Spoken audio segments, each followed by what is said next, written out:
Welcome students. Today we are going to discuss the last topic of this chapter 4, that is delegation of authority.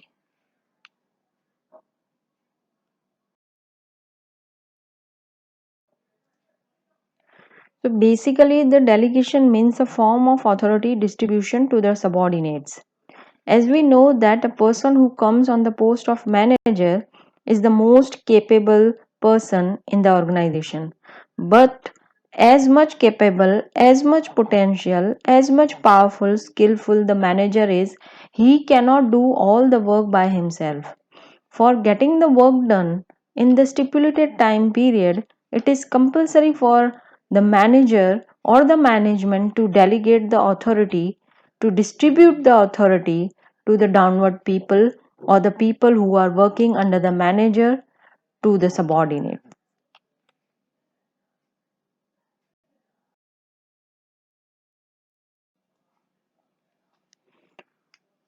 Now let's talk about Theo Hyman. Theo Hyman said that delegation means the granting of authority to subordinates to operate within the prescribed limit.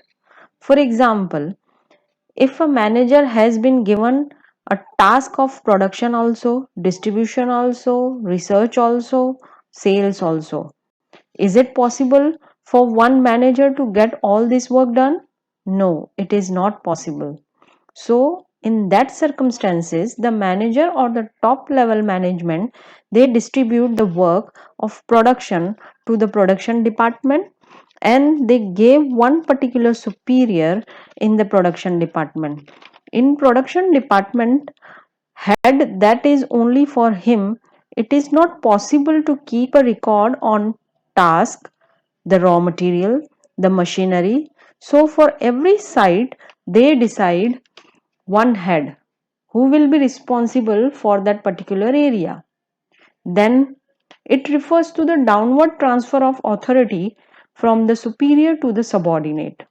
Over here, the superior, he will transfer the authority to subordinates, and the subordinates will transfer those authorities to lower subordinates to get the work done effectively in the fixed time frame.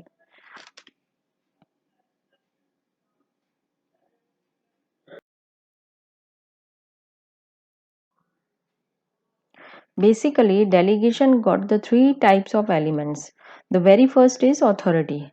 It is from top level to the bottom level. So it is downward flowing authority. Over here, the manager, he authorizes his subordinates to do the certain task, to take the responsibility of those tasks. He authorizes them to get the work done by the lower subordinates. He provides them one particular arena in which they have to work. The work frame is provided by the manager, and over here also when managers give work to the subordinates, the subordinate is getting the authority. Here his skill, his talent is identified. Next, authority never comes alone. It's always come with responsibility. That once the person has been given authority, it becomes his personal responsibility to prove himself.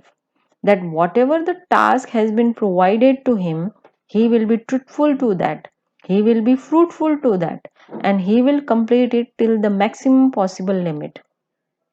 The responsibility flows from bottom level to the top level.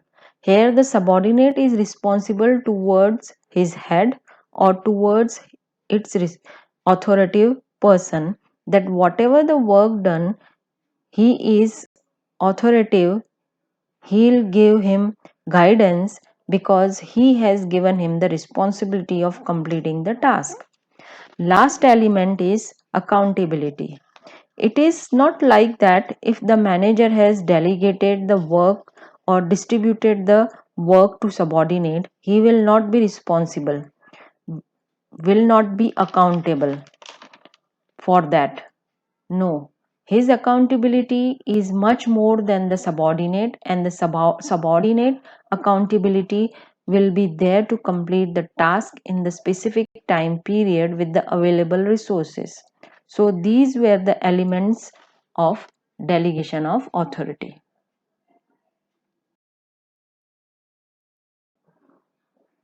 Now let us talk about what is the importance of delegation in the organization.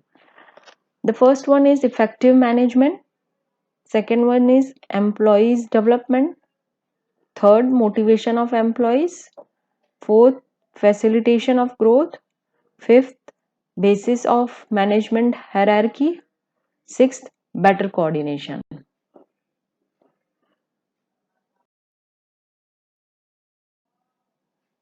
Now let us discuss in detail.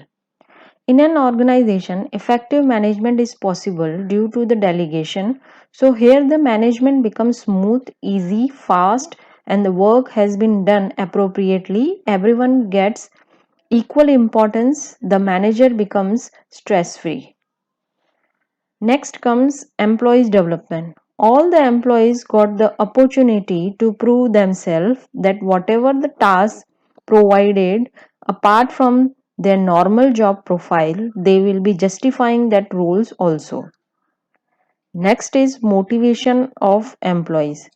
Whenever the authority or responsibility has been given to the employees, all the members they feel motivated towards performing their best to get a recognition and to get promotion to get the stability in an organization.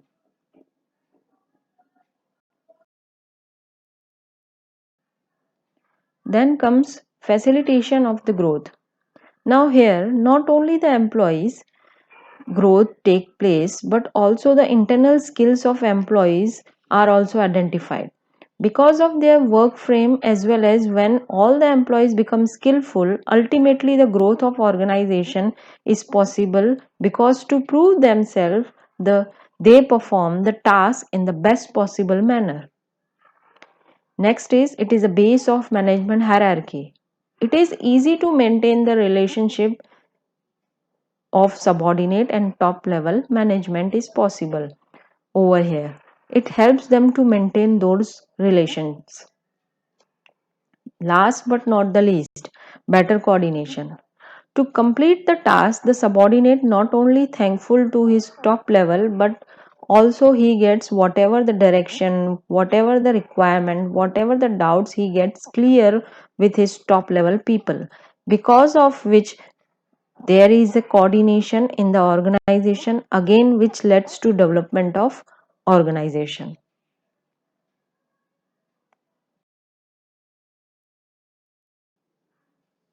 So students, here we are completing our chapter 4. Thank you.